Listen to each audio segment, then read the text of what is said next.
Temos um outro líder de célula ali, de pé ali. Isso aí já profetizou que vai ser.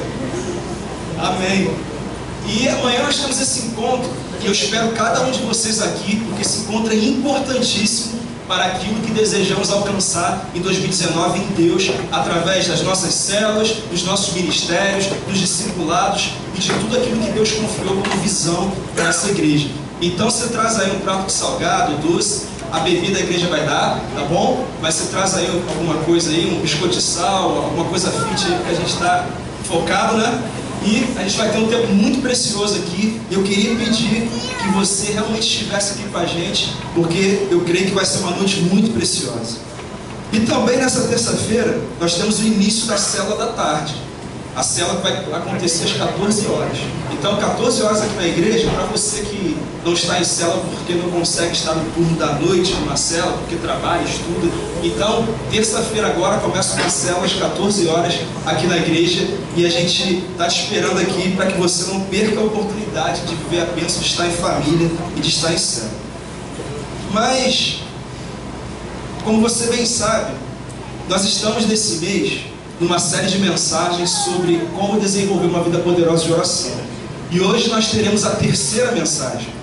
Na primeira, nós falamos sobre princípios introdutórios que nos levam a entender o que é uma vida poderosa de oração. Então nós aprendemos a olhar para a oração da perspectiva de Deus e que se nós a utilizarmos da maneira certa, nós vamos receber inúmeros benefícios. No domingo passado, nós falamos sobre os fundamentos da vida de oração. E nós falamos sobre os tipos de oração. Falamos do louvor e ação de graças, da petição, da intercessão, falamos da confissão, da meditação, falamos de tantas outras coisas. E eu queria te perguntar, você tem colocado em prática? Essa semana já fez diferença aí? Esses princípios estão turbinando aí a tua intimidade com Deus? Porque o nosso objetivo é esse. Além das experiências e impressões que o Senhor colocou no meu coração, eu também estou me baseando nesse livro, Como Desenvolver uma Vida Poderosa de Oração. E ele está sendo vendido e você pode no final do culto procurar ali no final. No domingo passado tinha acabado, nós trouxemos mais, ok? E aí você pode comprar por R$10 e eu tenho certeza que vai ser uma grande bênção para a sua vida. Mas hoje, eu queria te perguntar uma outra coisa. Você já tem algum testemunho para contar do que aconteceu através da tua vida de oração nessas semanas? Eu já escutei alguns relatos, alguns testemunhos bem interessantes, mas eu queria escutar mais alguns. E eu queria fazer um pedido: se você tem um testemunho para contar, você ligasse para a secretaria da igreja, que você procurasse seu líder de célula, e você falasse: ó, isso aqui aconteceu depois que eu comecei a orar e interceder da maneira certa. E eu queria que você compartilhasse, porque isso fortalece a fé dos teus irmãos, fortalece a fé de cada um que faz parte dessa igreja e nos estimula a realmente entender que a oração é o maior presente que nós temos aqui para viver o melhor de Deus. Então, se você tem um testemunho, eu queria te pedir para procurar a gente. Mas hoje nós vamos falar sobre o seguinte tema: o caminho da santificação. Nós já entendemos que não podemos engessar o nosso tempo com Deus. Ah, tem que fazer isso, tem que fazer aquilo, tem que ser tal hora, tem que ser com um ar-condicionado a 20 graus. Não, a gente não quer fazer isso. Mas a gente também entendeu que a palavra de Deus nos dá diretrizes que nos ajudam a entender como se relacionar com Deus, como acessar o coração dele, como entender o coração dele e como nos colocarmos diante dele. E essas diretrizes, elas são comprovações bíblicas de que a oração é poderosa e ela é eficaz. Então nós entendemos que através dessas diretrizes que nós estamos passando aqui, nós poderemos desenvolver nesse ano intimidade com Deus, profundidade do relacionamento com Deus. E uma coisa importantíssima para que nós comecemos a desenvolver isso é que consigamos adentrar na presença de Deus, adentrar nos atos do Senhor, nos braços do Senhor. E como é que a gente faz isso? Qual o primeiro passo que a gente dá quando a gente quer alcançar o coração de Deus? Salmo 100, versículo 4, responde essa pergunta: entrem por suas portas com ações de graças e em seus atos com louvor. Deem-lhe graças e bendigam o seu nome. Entrai pelas portas dele com o quê? Com louvor e gratidão. Então, o primeiro passo para eu conseguir acessar o coração de Deus, trazer a presença de Deus para aquele ambiente, é que eu entre na presença dele com louvor, com gratidão. que eu comece a lembrar dos feitos maravilhosos que Ele tem derramado sobre a nossa vida. O louvor prepara o ambiente para que possamos tratar de assuntos importantes com Deus e que possamos sentir que Ele está ali, que Ele está presente. Nós começamos a louvar, a adorar e agradecer e começamos a perceber a presença manifesta de Deus. Mas como é que isso funciona? Como é que nós podemos ter um tempo significativo de qualidade de louvor e ação de graças? Primeira coisa, você tem que entender que tem que levar tempo e que tem que ser transparente, tem que ser sincero. Senhor, Tu és maravilhoso, conselheiro, Pai da eternidade, príncipe da paz. Você começa a falar um monte de coisa que você nem entende o que está falando e que não está brotando no teu coração. Isso não é louvar a Deus com sinceridade. Nós temos que louvar e agradecer a Deus baseados nas experiências que nós temos tido com Ele, nos motivos de gratidão que nós temos tido. Nós temos percebido o cuidado dEle no nosso casamento, nos nossos negócios, na nossa saúde, no nosso ministério. É dessa maneira que nós conseguimos acessar o coração de Deus. O que acessa o coração de Deus não são rituais. Rituais não atraem a presença de Deus. O que acessa o coração dEle é a sinceridade e a transparência. Não dá para ter um louvor real dizendo: Senhor, Mestre dos mestres, Deus de Isaac, de Abraão, de Jacó, Deus de não sei quem mais. Não, querido. Você tem que dizer: Senhor, eu sou grato a Ti por causa disso. Senhor, eu entendo que o Senhor é maravilhoso por causa daquilo. Eu consigo demonstrar para Deus que a minha gratidão não é fruto de algo que eu ouvi em algum lugar, mas de algo que eu senti e percebi no meu dia a dia. Tem muita gente que começa a adorar a Deus, mas vai logo direto dizer: Senhor, eu te adoro, eu te amo, mas olha só, o Senhor pode me ajudar a fechar aquele contrato? A gente passa rapidamente por esse momento, ou seja, não temos nem desejo de agradecer a Deus por aquilo que temos tido. Deus não é passado para trás. A gente às vezes é, mas Deus não é. E quando nós estamos falando, orando ou fazendo qualquer coisa, Ele não consegue discernir as palavras, Ele discerne o que está no nosso coração. E Ele começa a perceber o que de fato nós estamos sentindo diante dEle. Muita gente não tem oração respondida até hoje porque não sabe louvar e agradecer. Às vezes você não consegue nem perceber o que Deus tem feito na sua vida. Tamanhas são as circunstâncias que têm sido maiores do que o seu Deus na sua concepção. E você consegue perceber isso. Mas olha o que o salmista vai dizer no capítulo 103, versículo 2. Bendiga ao Senhor a minha alma, não esqueça de nenhuma de suas bênçãos. Se eu quero bendizer a Deus, se eu quero exaltá-lo, se eu quero acessá-lo, eu não posso esquecer de nenhuma de suas bênçãos. Eu vou te dar um exemplo prático aqui que facilita o entendimento. Essa semana eu estava no Rio de Janeiro para algumas reuniões da nossa igreja sede. E eu fui com muitas expectativas de resolver algumas coisas. Muitas eu consegui resolver, outras eu não cheguei nem perto de resolver da maneira que eu queria. Depois de algumas reuniões, um pastor chegou para mim e falou: Bruno, tem um futebol hoje à noite, vamos lá jogar? Eu falei: claro, por favor. Né? Futebol é ministério, né? Oportunidade aí de abençoar as pessoas, né? Então, eu fui lá, desfrutei daquele futebol, conheci novas pessoas, foi um momento muito agradável. E aí, no dia seguinte, eu tive um momento com Deus. E só lembrando do que aconteceu no dia anterior, eu já tinha pelo menos 10 minutos ali para passar agradecendo a Deus. Senhor, obrigado por aquela pendência que eu resolvi. Obrigado, Senhor, porque eu achei que eu ia ter um trabalho para conversar com aquela pessoa, mas antes o Senhor já tinha tratado com ela e quando eu cheguei já estava resolvido. Pai, obrigado, porque eu fui lá jogar minha bolinha e foi um momento agradável. Não foi um lugar de estresse, de confusão, foi bom. Tive a oportunidade de falar do teu amor para algumas pessoas. Foi um tempo de alegria e de diversão. Aí eu cheguei à noite aqui em Vitória, minha esposa foi me buscar lá no aeroporto. E quando a gente está saindo do aeroporto, eu falei: amor, vai pela orla. Ela: por que eu vou pela orla? Não, vai pela orla. Porque eu adoro, eu amo passar pela orla aqui de Vitória e ficar admirando a beleza da praia, das pessoas correndo, das árvores sendo movimentadas pelos ventos. Eu adoro isso, sabe por quê? Porque muita gente não tem essa oportunidade. E a gente fica tão preso à correria do dia a dia, aos desafios da vida, e a gente não consegue perceber os mínimos detalhes. Então, quando eu quero entrar na presença de Deus naquele momento de oração, eu começo a agradecer: Senhor, obrigado por isso. Obrigado por aquela água de coco que eu bebi. Obrigado, Senhor, porque eu fui comprar aquela camisa e eu não sabia que estava em desconto, estava em promoção. Aí quando eu fui pagar, falou: está com 50% hoje. Isso é motivo de agradecimento. E a gente quer agradecer baseado em palavras bonitas, mas não agradece baseado no que o nosso coração está percebendo de Deus. Você está entendendo isso? É isso que é entrar nos atos do Senhor, nos braços do Senhor, com louvor e ações de graças. Às vezes a nossa boca, os nossos cânticos, a nossa música não traduz o que está no nosso coração. E a gente precisa entender isso. É tanta coisa que tem ocupado a sua mente que às vezes você se tornou alguém muito mais insatisfeito com aquilo que não tem ou que ainda não alcançou do que alguém satisfeito com aquilo que Deus te dá e mostra todo dia. Eu te pergunto, você consegue lembrar de tudo de bom que aconteceu para você há 2 dias atrás? Por que não? Eu não consigo, pelo menos.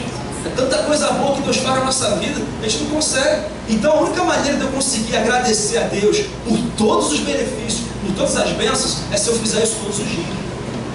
Sempre no meu tempo ali de oração, e eu preciso agradecer. Se você quer intimidade com Deus, então aprenda a ser grato e a percebê-lo em todos os detalhes. Senhor, obrigado porque hoje eu não tinha a melhor comida não, mas eu consegui esse arroz, feijão e esse ovo aqui. Muitos não têm, Pai. Obrigado por isso. Pai, obrigado porque meu filho estava com dificuldade em matemática.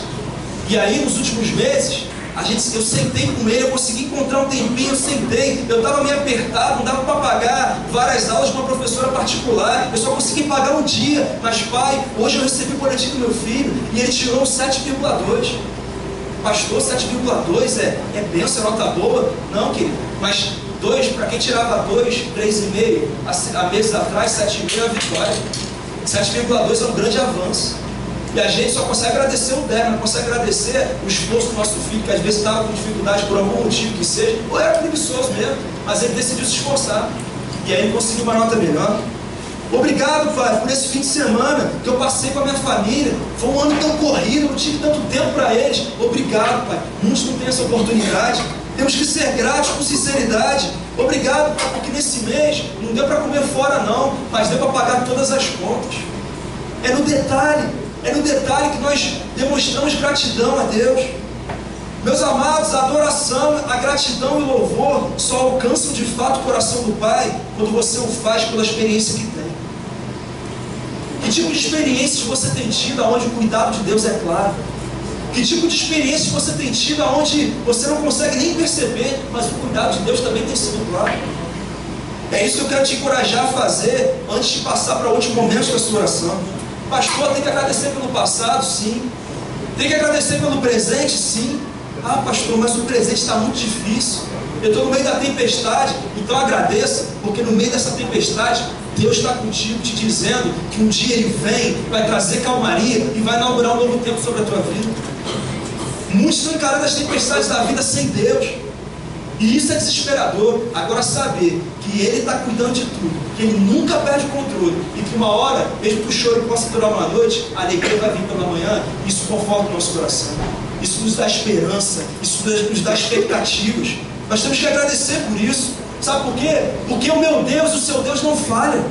Ele nunca falhou. Ele não quer que você tenha uma vida de desgraça, de miséria, de tristeza. Ele não quer para a sua vida essa coisa de ficar dentro do quarto, sem querer ver ninguém, escondido, porque você está triste, você está depressivo, você não consegue mais lidar com as circunstâncias da vida. Ele não quer que você viva essa humilhação de não conseguir nem pagar as contas básicas do mês. Para quem é fiel, Deus tem o melhor. Deus tem o melhor. E nós precisamos crer nisso. Agradeça pelas promessas. Quantas promessas Deus tem para a sua vida, pastor? Eu não sei de nenhuma. A Bíblia tem milhares de promessas. Se você abrir e ler, você vai ver quantas promessas Deus tem para a sua vida. Quando você louva e agradece com sinceridade, com entrega, com um real reconhecimento de quem Deus tem sido para você, sabe o que acontece? Hoje Gabriel está lá no céu e fala, ó, esse cara está fazendo do jeito certo, pode passar. Aí quando você passa esse encontro com Deus, Deus fala, vem cá, como é que você está? Pode falar comigo. E aí, você chega num segundo momento, que é um momento essencial. Que momento é esse? Alguém lembra? É a confissão. Vai ver se está dentro dele. E esse momento de confissão é o momento que nós investimos em santificação, que nós recebemos o perdão de Deus, e com isso nós somos cheios do Espírito Santo. Deixa eu te fazer uma pergunta. Alguém aqui deseja ver Deus na sua vida em cada área nesse ano? Se tem, você levanta a mão. Eu quero ver a Deus na minha vida em cada área. Amém. Todo mundo. Então eu vou te dar o gatilho do sucesso, é o pulo do gato. Olha o que a Bíblia diz: esforcem-se para viver em paz com todos e para serem santos. Sem santidade ninguém verá o Senhor.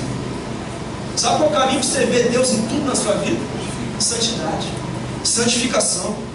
A confissão é fundamental para a santificação.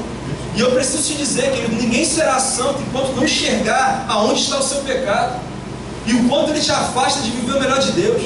Só quando você enxergar, confessar, se arrepender, abandonar, é que Deus pode colocar a mão de bênção dele sobre a tua vida. Ah, pastor, mas eu oro tanto, eu falo o tempo todo com Deus, mas ele não me ouve. Deus não te ouve, você que não ouve ele. Porque ele já te falou que você tem que ser santo, que você tem que andar retamente, porque assim ele vai te abençoar. Quando a bênção linda de Deus vier sobre a sua vida, sem você ter uma vida reta, você vai estragar tudo. Você vai pegar a bênção e vai transformar em maldição.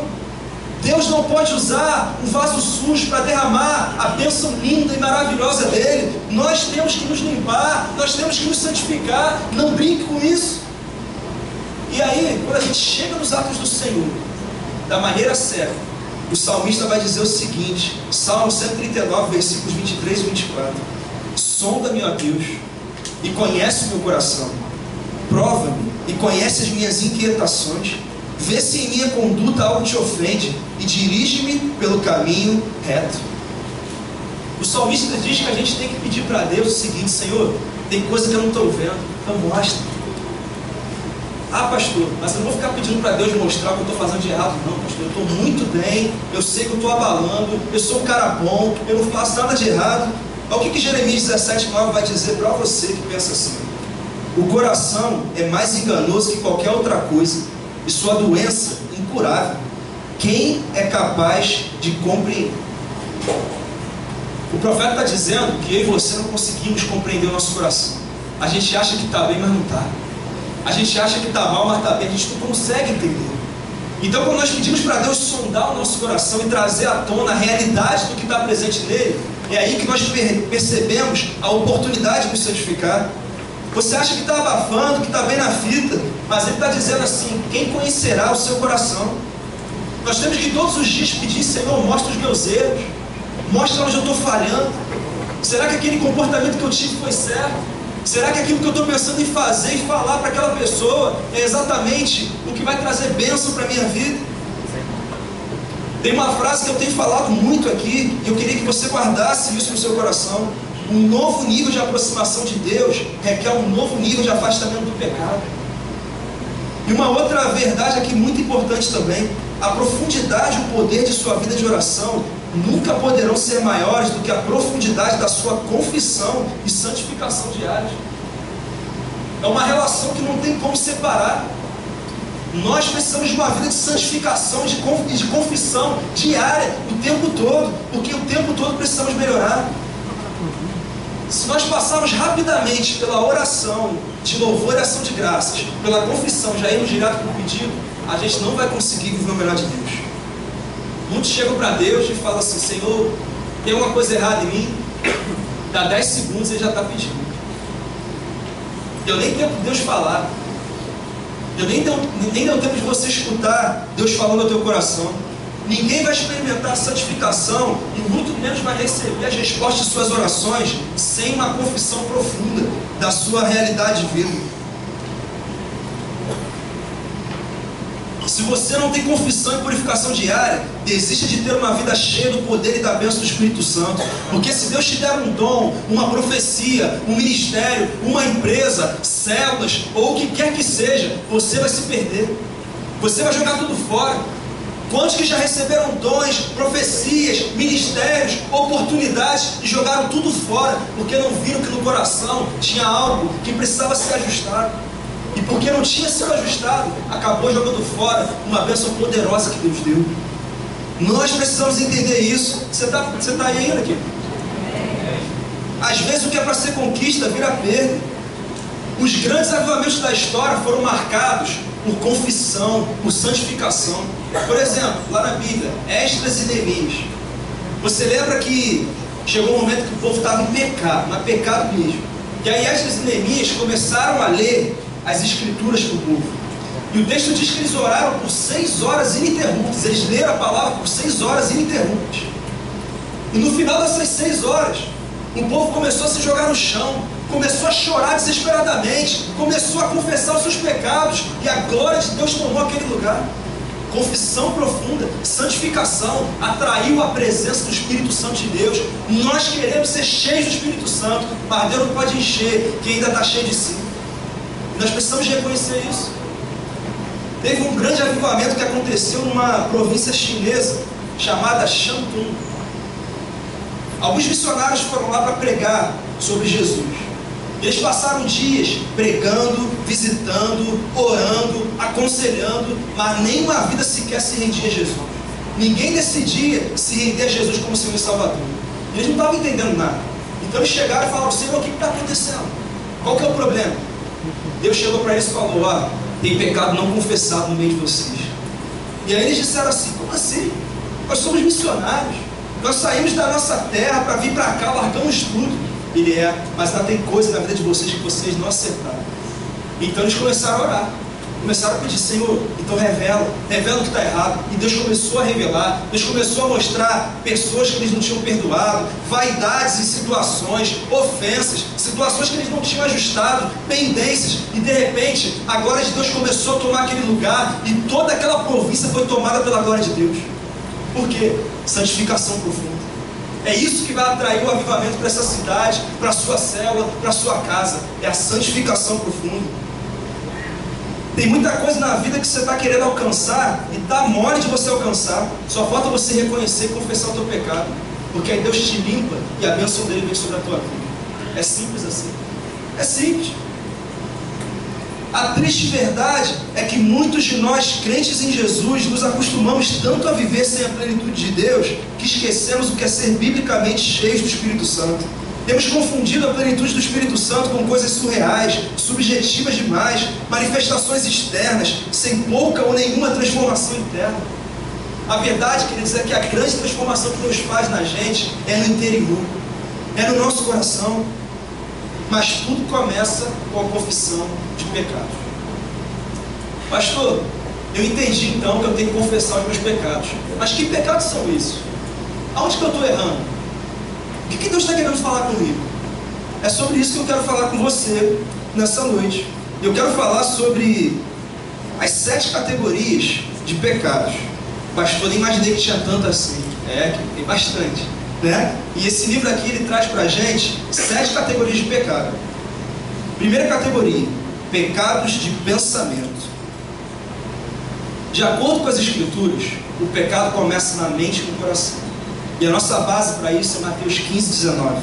E ele diz assim: pois do coração saem os maus pensamentos, os homicídios, os adultérios, as imoralidades sexuais, os roubos, os falsos testemunhos e as calúnias. O pecado começa no coração. Ele só surge porque tem uma atmosfera dentro do nosso coração que proporciona que ele se sinta à vontade.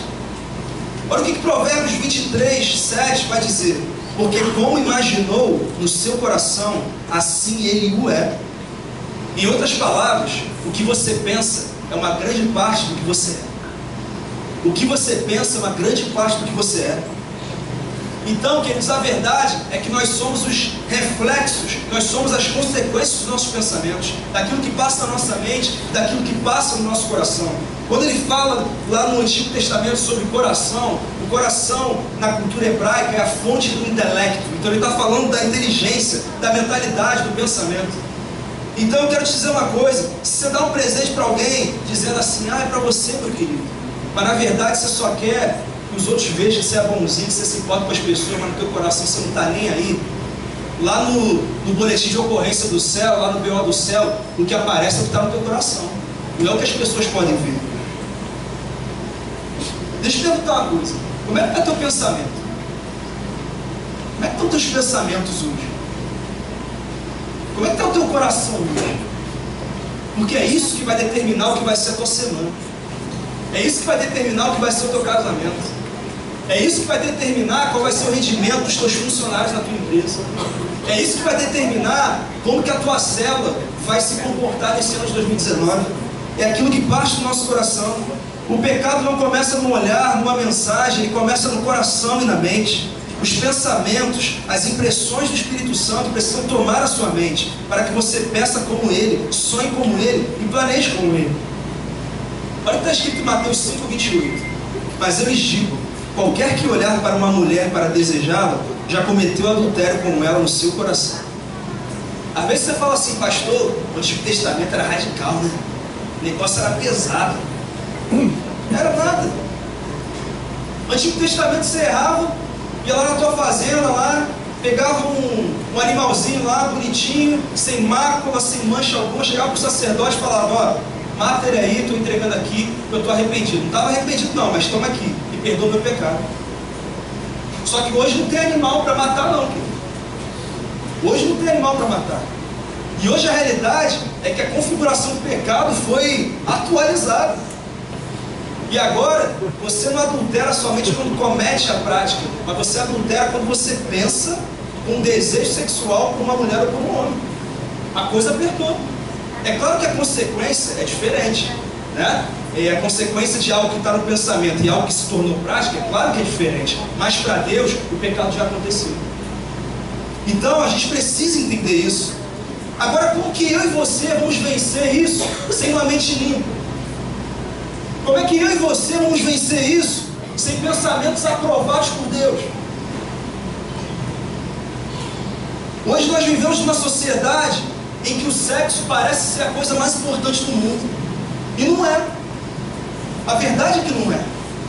Hoje, crianças e adolescentes usam mais roupas que os pais compram para elas, porque elas não têm dinheiro para comprar. Usam mais roupas, e aí o pai libera para ir para a festa, uma menina de 14 anos, que nem parece que está de roupa, porque é só um projeto de roupa, porque o corpo todo está exposto.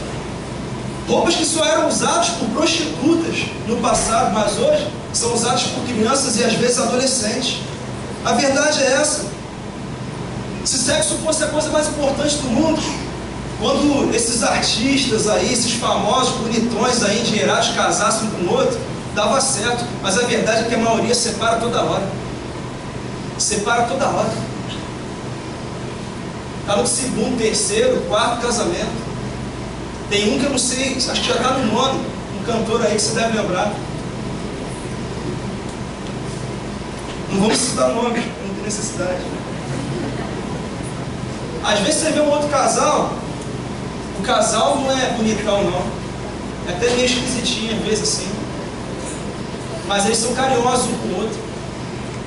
Ele é calvo, ele não ganha muito bem não, anda de ônibus, ela está meio cheinha, não consegue fazer a unha todo mês porque não tem dinheiro. Só que aí ela chega para ele e fala assim, poxa amor, eu queria emagrecer para ficar mais bonita para você.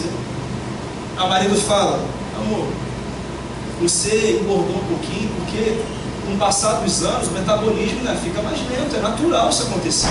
Mas eu queria te dizer uma coisa mais importante. Você ganhou peso, sabe por quê? Porque você gerou nossos 3 filhos. Você pagou o preço. E eu nunca vou esquecer disso. Isso que é ser homem, cara. É isso que é trazer a bênção de Deus para a nossa casa. E a gente fica preso a questões que a cultura do mundo, a cultura midiática traz para a nossa casa. Mas a cultura que dita a nossa vida é a cultura do reino de Deus. E nós valorizamos o interior, nós valorizamos as intenções. Nós temos que entender isso. Eu não estou dizendo para você relaxar, não. O pastor falou que precisa fazer mais atividade física, pode comer torresmo, pode comer tudo. Eu não estou dizendo isso, tá? Se você estava aí achando que era isso, não é. A gente tem que se cuidar. Eu estou numa dieta aí. Comecei quinta-feira. E o inimigo está furioso. Ele está botando aí palha italiana perto de mim, está colocando mousse de maracujá, um monte de coisa. Mas eu passo repreendendo. Porque eu vou ficar firme. A Rafa está junto comigo, a gente vai vencer, né? Reduzir um pouquinho essa circunferência abdominal aí. Você sabe que a circunferência abdominal tem uma grande relação com o infarto, você sabia disso? Você não sabia, né? Mas estou aqui lembrando da minha época profissional da área. Então você tem que reduzir aí, né? É importante, pastor, nós somos quase 1 metro já de circunferência, não tem problema, você começa agora e você vai conseguir resolver isso. Mas por que eu estou falando isso? Porque você precisa discernir quais são os seus pensamentos. O que está passando na tua mente? Você pensa em muita coisa imoral? O teu pensamento é tomado de raiva, de rancor, de melancolia. Você fica se remoendo o tempo todo das coisas que aconteceram ou que não aconteceram. Quando você faz algo, você é espontâneo ou você faz pelos aplausos. Essa é a primeira categoria de pecados. Mas tem uma segunda. Você está aí ainda? A segunda categoria são os pecados de atitude. Deus não vê somente as ações exteriores. O foco dele está no que vem por trás dessas ações, as atitudes de nossos corações. Lá em 1 Pedro 5,5 está escrito assim: Deus se opõe aos orgulhosos, mas concede graça aos humildes. Atitudes que temos tido, que são provocadas por algo muito pior do que essas atitudes. São provocadas pelo nosso orgulho, pela nossa soberba, pela nossa mania de achar que somos melhores do que os outros. O orgulho é um pecado tão refinado que muitas vezes a gente não percebe. E a gente acha que já chegou no ponto. Às vezes tem gente que chega: pastor, eu sou muito espiritual, pastor. Deus me usa muito. Pastor, onde eu vou as coisas acontecem. Isso me assusta. Sabe por que isso me assusta? Porque eu conheci um grande homem de Deus chamado Davi, que foi conhecido como um homem segundo o coração de Deus, mas não porque ele era o cara, mas porque ele tinha um coração contrito e quebrantado. Inclusive ele escreveu o que está escrito no Salmo 51, versículo 17. Ele disse assim: os sacrifícios que agradam a Deus são um espírito quebrantado, um coração quebrantado e contrito, ó Deus, não desprezarás.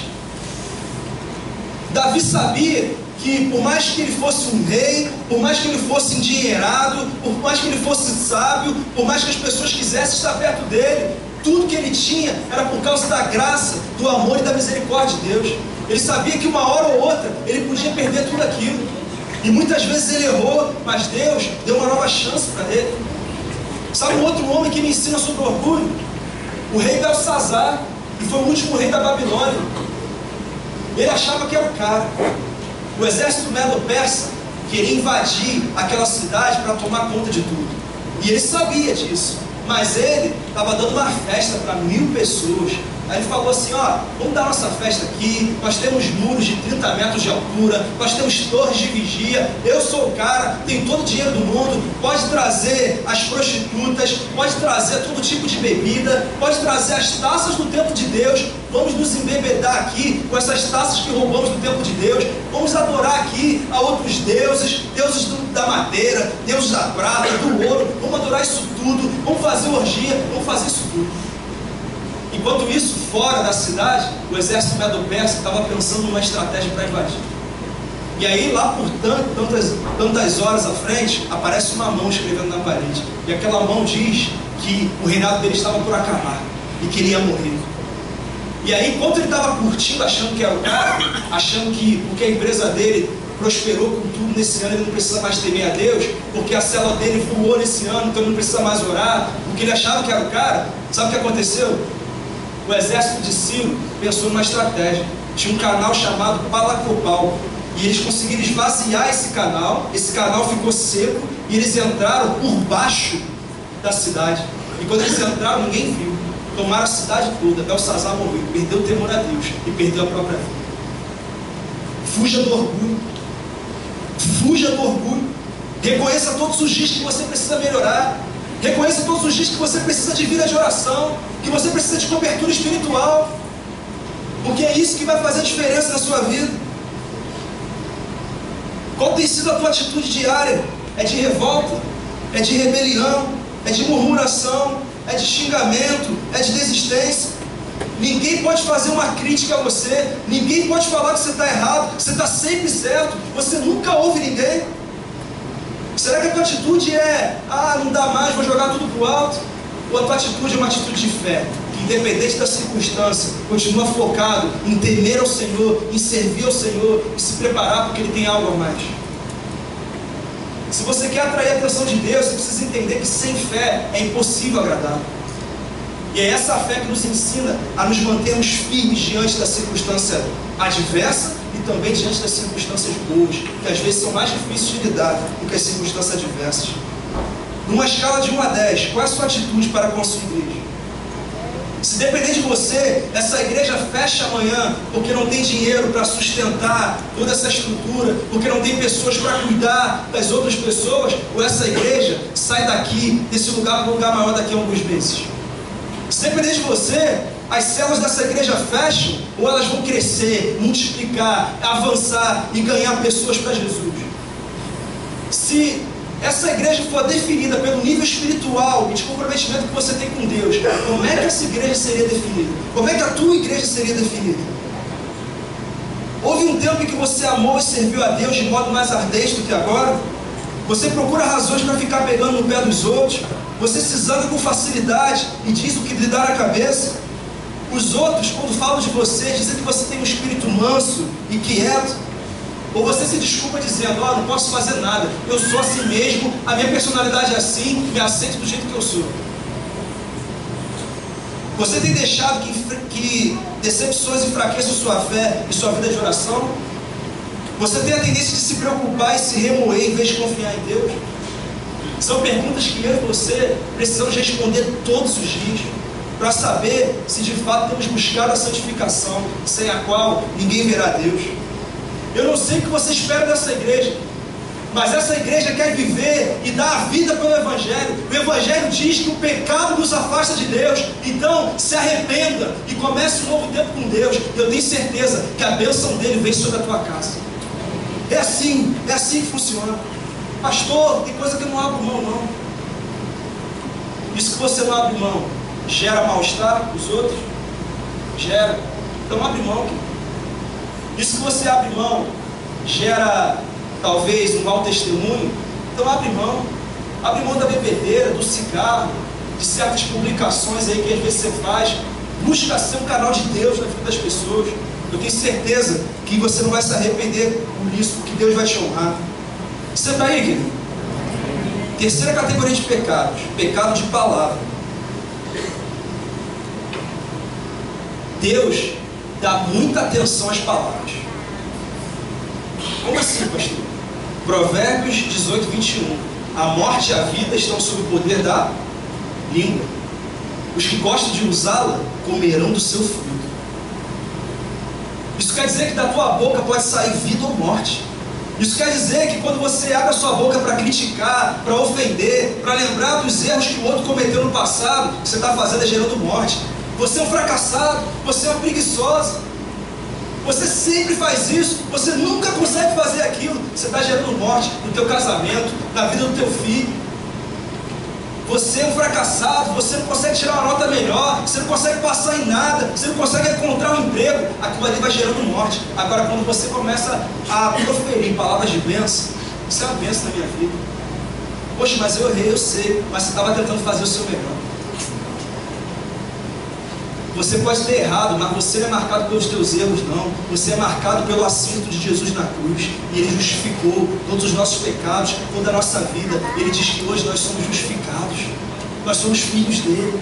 Você tem herança nessa terra.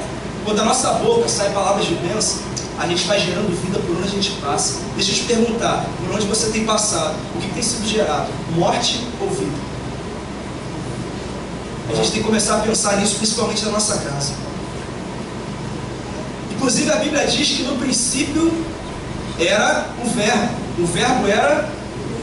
O verbo se fez carne, o verbo era Deus.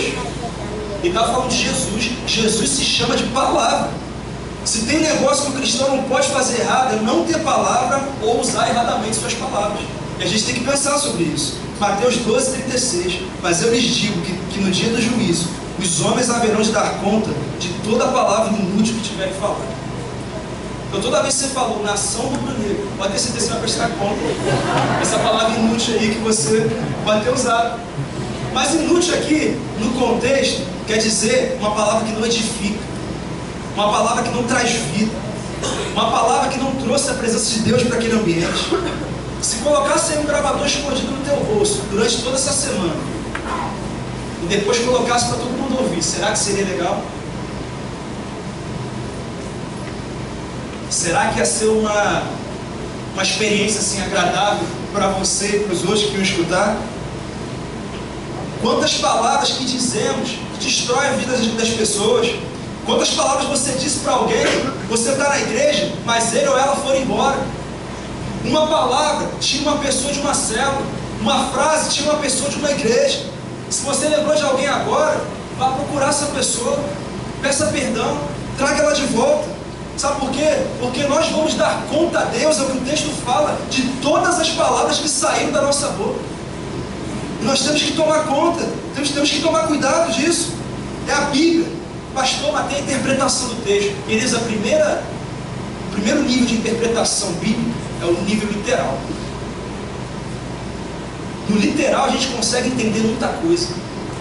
Às vezes a gente vai ter que investigar mais o texto. Por exemplo, Deus é a porta. Deus não é a porta. Então eu tenho que investigar aquele texto com mais profundidade para eu entender o que ele está dizendo. Então eu vou entender que Deus não é uma porta, mas Deus, ele abre o caminho para que a bênção venha, para que a glória venha, para que a graça venha, para que o Espírito Santo venha. Então eu preciso investigar, mas muitas coisas que estão presentes na Bíblia eu preciso entender de maneira literal. Então quando a gente está lendo esse texto, a gente pode entender de maneira literal. Só que quando eu te pergunto sobre o pecado de palavra, quantos que têm sido murmuradores e reclamado de tudo? Na tua casa é tudo perfeito? Tem gente que mora sozinho, quer ir embora de casa, não se aguenta. Mas não estou aguentando, você mora sozinho. Ah, mas nem eu estou me aguentando mais.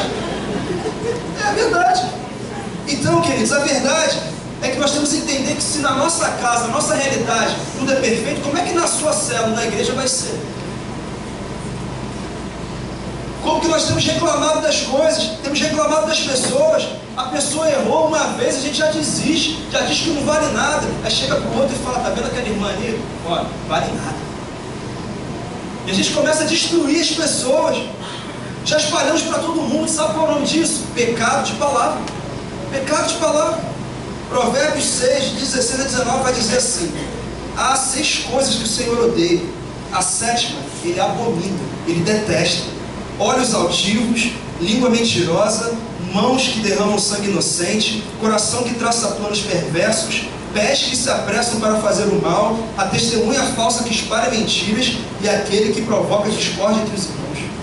Efésios 4, 31 e 32. Livrem-se de toda amargura, indignação e ira, gritaria e calúnia, bem como de toda maldade. Sejam bondosos e compassivos uns para com os outros, perdoando-se mutuamente, assim como Deus perdoou vocês em Cristo. Queridos, a palavra é tão poderosa e tem igreja sendo dividida por causa de palavras. Palavras mal colocadas, palavras colocadas no momento errado, palavras mal compreendidas. Nós somos cheios de defeitos, mas nós precisamos aprender a conviver, precisamos nos unir, precisamos aceitar um ao outro, na nossa casa, na nossa célula, no nosso ambiente profissional. Precisamos ser coluna para que os outros melhorem, sim, mas também precisamos aceitar que os outros também são colunas para que nós possamos melhorar. Até porque, queridos, ninguém que saiu dessa igreja, da sua célula, está impedido de voltar, porque aqui é uma comunidade terapêutica, aqui é um lugar de acolhimento, aqui é um lugar em que queremos receber a todos. Nós não desistimos de ninguém, porque Deus não desistiu de nós. É assim. Mesmo sabendo das minhas limitações, Deus me coloca para pastorear essa igreja.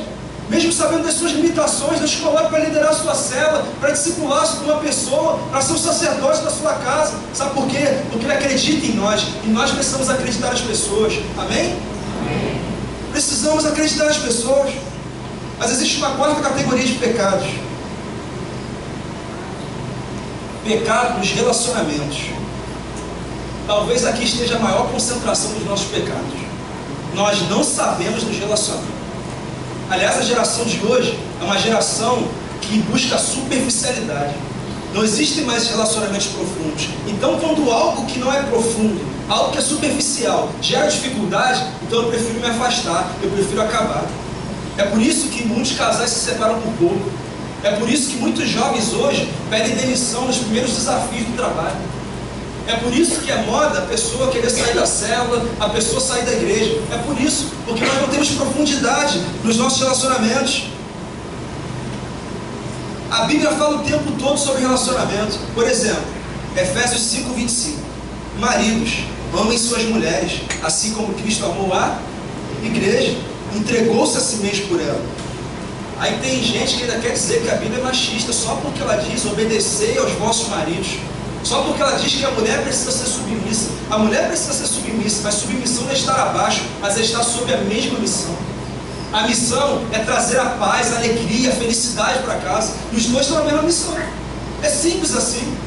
E aí a mesma Bíblia que diz isso também diz que o marido tem que amar a mulher assim como Cristo amou a igreja.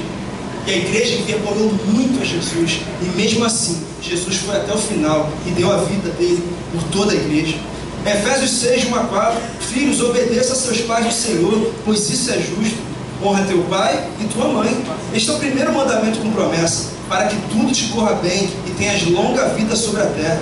Pais, não irritem seus filhos, antes criem-nos segundo a instrução e o conselho do Senhor. Ele está falando aqui de excesso nos relacionamentos. Tem casamento acabando porque os pais querem interferir em tudo no casamento. Querem decidir aonde o filho vai morar, aonde a filha vai trabalhar, o que a pessoa vai decidir sobre cada situação. Querem decidir até como os netos vão ser criados.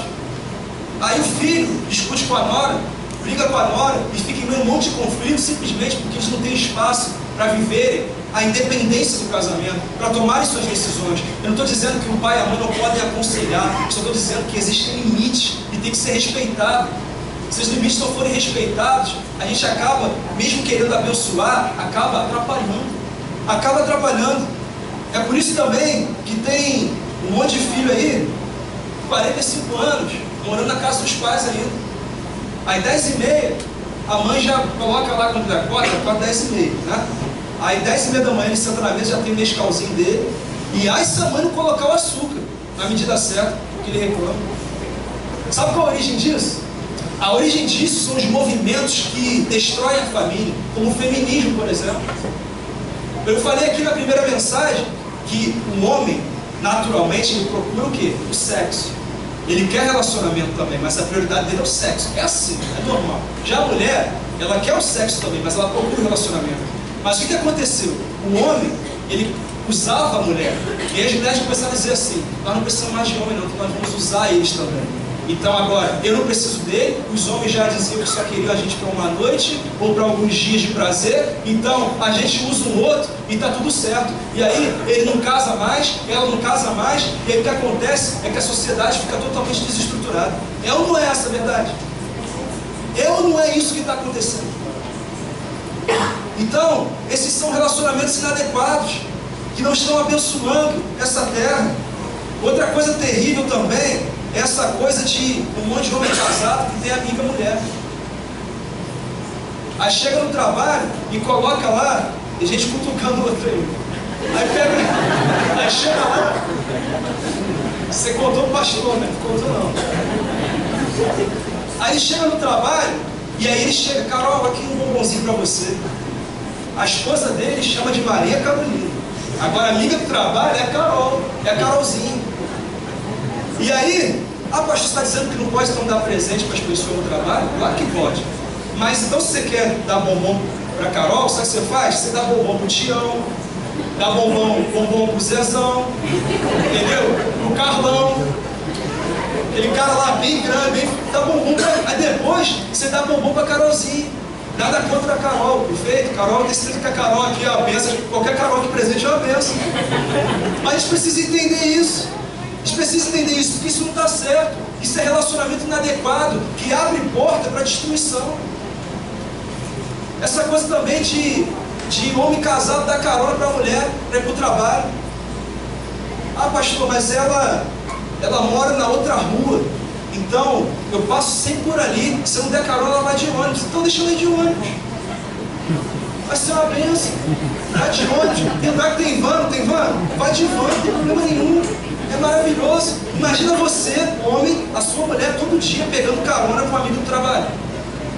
No início, a conversa vai ser qual? Conversa isso aqui, conversa isso ali, né? Aí as semanas vão passando, a intimidade vai aumentando. Aí um dia ela briga contigo na hora do café da manhã, sai de casa nervosa, chega no carro triste.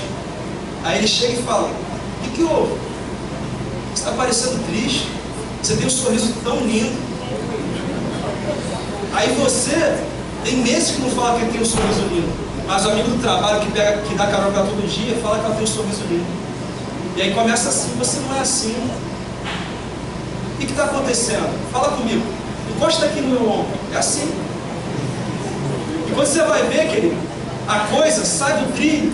Você perde a tua família simplesmente por causa de um relacionamento inadequado. Queridos, tem coisa que não é pecado não, mas abre porta para que o pecado e a destruição venha para a nossa vida. Você concorda com isso? Diz amém.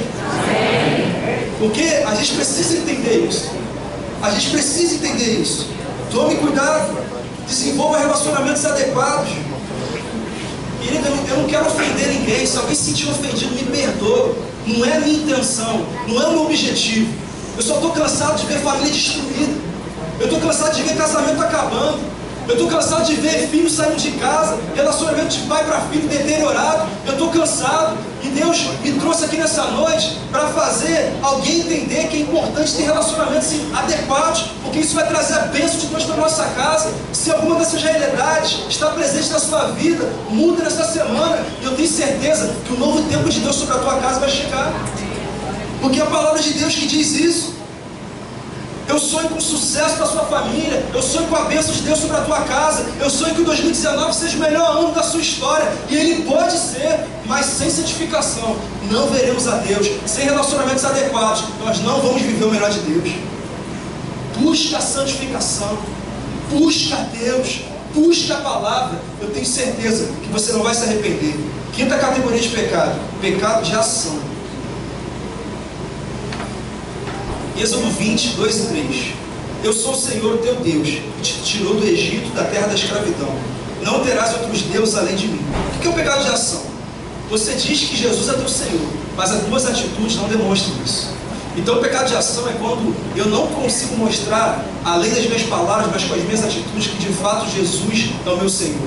Então, se tem algo na tua vida, algum tipo de ação que você tem tido, que não tem revelado que Jesus é Senhor da tua vida, você pode começar também um novo tempo hoje. Você pode agir conforme a palavra de Deus, conforme a vontade de Deus. Sexta categoria, pecado de omissão. Tiago 4,17 vai dizer assim: pensem nisto, pois quem sabe que deve fazer o bem e não faz, comete pecado. Isso aqui é sério demais. Quando você convive com uma pessoa que não conhece Jesus, e não fala dele para ela, se ela morrer e for para o inferno, de quem é o pecado? É seu. Porque a Bíblia diz que nós vamos dar conta disso. Tem pessoas que eu não vou alcançar, mas você vai alcançar. E Deus vai cobrar a gente da nossa responsabilidade de participar da expansão do reino dele, por onde estivermos. A Bíblia diz que Deus vai te cobrar por isso. Quando você pode ajudar uma pessoa carente, você realmente pode fazer uma diferença na vida dela e não faz, isso é pecado de omissão. Essa semana eu vi que no clube da primeira divisão da Premier League, da língua inglesa, falei tanto de língua hoje na escola ministerial, nem rolou aqui. Crystal Palace, o nome do time. E esse time abriu o estádio dele no inverno para receber os moradores de rua que não tinham onde se aquecer. Abriram os locais para eles dormirem, para eles se aquecerem, deram cobertor, deram lá uma sopinha, uma comidinha. Sabe por quê? Porque eles viram que alguém precisava, que eles fizessem o bem sobre eles e decidiram fazer. Eles viram que eles podiam fazer diferença na vida deles. Eles viram que eles gastam dinheiro com um monte de coisa, investem tempo em um monte de coisa, mas não estavam investindo tempo em fazer diferença nas pessoas que estavam ali perto do estádio deles. E eles fizeram isso. Eu tenho certeza que Deus vai abençoar esse clube de maneira poderosa. Sabe por quê? Porque eles entenderam que a gente tem que fazer o bem sem importar a quem. Porque foi isso que Jesus fez na nossa vida, fez sobre a nossa vida e quer que a gente faça também. Nós temos que salvar a cidade. E a Bíblia diz que cada um de nós deve dar frutos. Aí você diz assim: ah, pastor, mas agora eu estou na faculdade, eu tenho que curtir esse meu tempo aqui. Eu me formei na UFRJ e eu fiz um curso da área da saúde. E lá no prédio que eu estudava, vários cursos da área da saúde também tinham suas aulas ali. Então, medicina, enfermagem, nutrição, tudo aquilo que você imaginar. Então, pensa num lugar de gente bonita. Muita gente, tirando eu, tinha muita gente bonita lá. E convivi normalmente com todos. Fiz as minhas amizades com aqueles que valia a pena fazer. Entrei na carreira profissional com aqueles que eu conheci na faculdade, enfim, em outros lugares. E 9 anos depois, eu decidi largar tudo e viver no ministério pastoral de maneira integral. E eu cheguei para esses que caminharam comigo esse tempo todo, para contar para eles, esses amigos de faculdade, amigos de trabalho. E eu cheguei para eles e falei, olha, é o seguinte, estou largando tudo para ser pastor. Aí eles disseram assim, eu achei que eles iam dizer assim, você está doido? Agora que a tua carreira está deslanchando, agora que o dinheiro está chegando, agora que o caminho está abrindo, agora que você está tendo a oportunidade que a gente queria ter e está tendo, é agora que você vai largar tudo? É isso que eu pensei que eles fossem falar. Mas sabe o que eles fizeram? Chegaram para mim e falaram assim, a gente já sabia. Já não era pastor? Você já não se misturava com as coisas que a gente faz? Você já não se envolvia? Eu pensei que eles não percebiam. Eu pensei que eles não viam a minha influência. E eu fui surpreendido naquela hora. Deixa eu falar uma coisa aqui para os jovens dessa igreja. Vocês têm que ir para a faculdade e serem jovens de excelência, estudantes de excelência. Vocês têm que tirar as melhores notas. Vocês têm que ser os destaques, porque Deus é o Deus de excelência. Toma cuidado com a faculdade. A faculdade é uma sedução. A faculdade é mulherada, é homem, é bebedeira, é drogas, é chopada, é festinha. É um monte de coisa que vai fazer você perder a bênção e o cuidado de Deus sobre a tua vida. Às vezes você está voltando de uma festinha dessas aí, com uns amigos no carro, e aí para numa blitz. E a polícia sabe que quando tem um monte de jovem voltando de festa, é possível que se encontre o que ali? Droga. E ele fala o quê? Acha maconha aí. Você não usa, mas de repente um amigo teu usa. E aí ele encontra lá, você vai para a cadeia. Ah, pastor, mas meu pai vai chegar lá e vai contar a verdade da história. Tudo bem, mas uma noite você já passou lá. E se não for só um pouquinho? E se for um malote?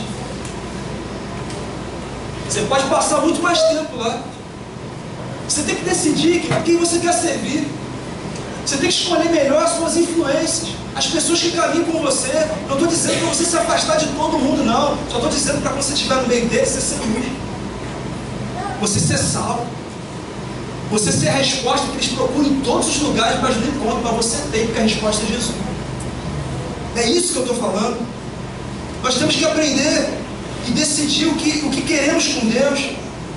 A Bíblia tem um pastor dizendo que a santidade vai atrair a bênção, o cuidado, a proteção de Deus.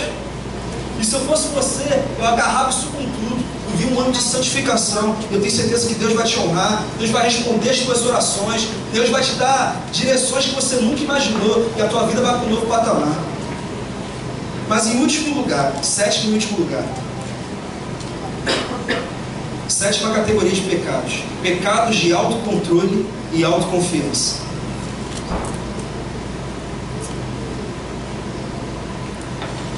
O que é isso?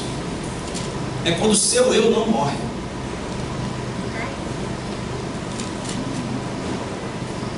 É quando você não está vivendo aquela verdade que o apóstolo Paulo trouxe lá em 1 Coríntios 5,17, se não me engano. Agora, não sou eu, não sou mais eu quem vivo, mas Cristo vive em mim. As coisas velhas já passaram, eis que tudo se fez novo. Aí eu dizendo, Senhor, até aqui eu estava no trono, mas a partir de agora o trono é teu. Você quer um conselho para que você tenha uma vida muito abençoada? Sabe qual é? Morra. Decida morrer para as tuas intenções, para os teus desejos, para os teus planos, e decida viver as intenções, os desejos e os planos de Deus para a tua vida. Porque isso vai atrair glória, alegria, fé, renovo, perdão, esperança para a sua vida. João disse uma vez, digo-lhes verdadeiramente, na verdade Jesus disse isso, que se o grão de trigo não cair na terra e não morrer, continuará ele só, mas se morrer, dará muito fruto. Toda vez que você mata o seu eu e a sua vontade, Deus te abençoa, Ele te prospera. Quantos de nós não temos vivido isso? Quantos de nós temos servido mais a Mamon do que a Deus? Sabe por que muitos não dão dízimo? Porque eles preferem confiar em Mamon, que é o Deus do dinheiro, do que em Deus, Jeová Rafá e Yeshua Hamashia, que é o Deus que controla a história, que é o dono do ouro e da prata. Muitos não são fiéis nas suas finanças, porque Mamon é a minha segurança, Mamon é a minha garantia, Mamon é a minha aposentadoria. Pastor, você sabe como é que é, né? Hoje a gente se aposenta ganhando pouco, eu tenho que garantir. É por causa disso que abenço de Deus talvez não seja pleno sobre a tua vida.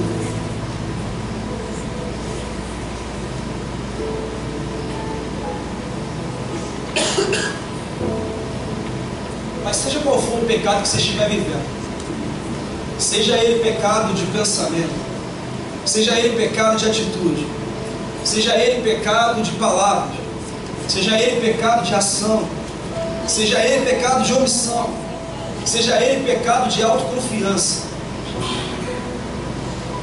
hoje Deus trouxe aqui para você confessar, se arrepender e começar um novo tempo. Quando você for confessar seus pecados dessa semana na tua oração, lembra de cada detalhe. Vai lá no profundo e coloca diante de Deus. Eu tenho certeza que essa semana vai ser uma semana diferenciada, porque você vai acessar a Deus de uma maneira que você nunca acessou antes. Você vai receber de Deus coisas que você nunca recebeu antes. Mas Jesus uma vez disse assim: se alguém quiser acompanhar, negue-se a si mesmo, tome a sua cruz e siga-me. Pois quem quiser salvar a sua vida perderá, mas quem perder a vida por minha causa, este a encontrará. 2019 pode ser o melhor ano da sua história, mas você vai precisar passar por um caminho chamado santificação. Pastor, nunca tinha escutado isso não. Isso não é pregado em outro lugar não.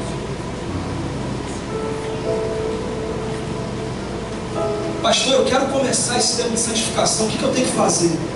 Pastor, você falou de tanta coisa, que eu fiquei olhando assim, como é que eu vou vencer tanto desafio assim?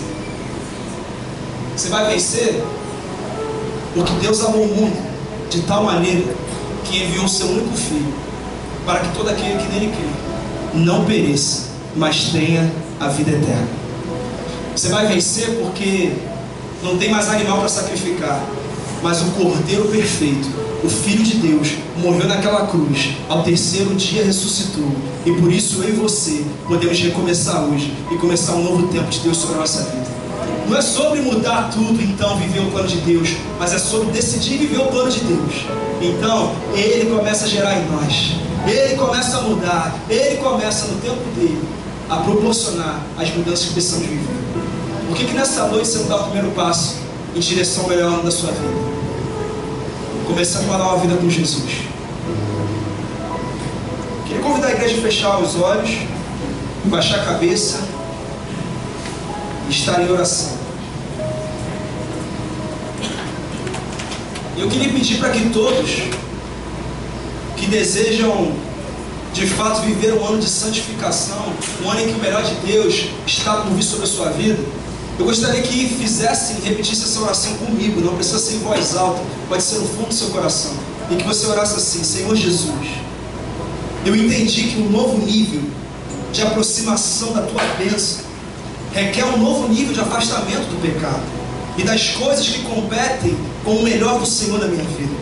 Então nessa noite, Pai, eu decido convidar Jesus para morar na minha vida, começar um novo tempo, começar uma nova história. Então ter em mim o que eu preciso, para que a minha família, para que os meus negócios, para que a minha espiritualidade, para que os meus relacionamentos vivam o melhor tempo da história, simplesmente porque Jesus vai tomar conta da minha vida. É no teu nome que eu oro, no nome de Jesus, amém.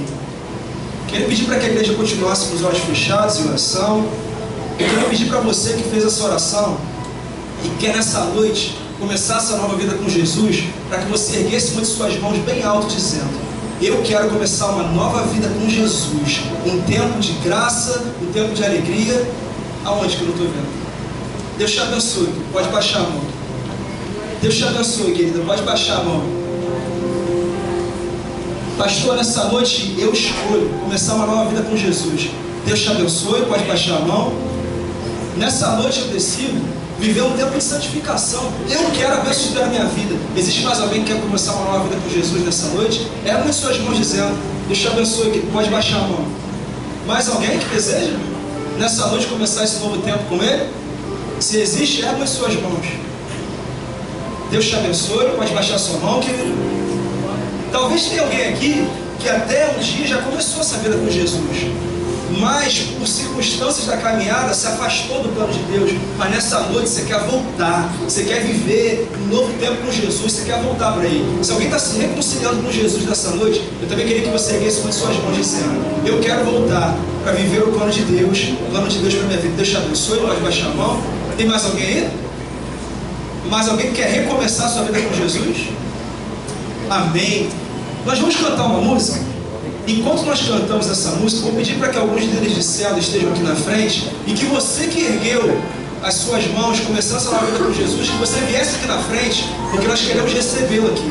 Por favor, você pode sair do seu lugar devagar, com calma, e a gente quer te receber aqui. Cadê os líderes de célula, gente? Por favor. Isso. Pode vir com calma. Sai do seu lugar e vem aqui, porque a gente quer orar pela sua vida. Eu quero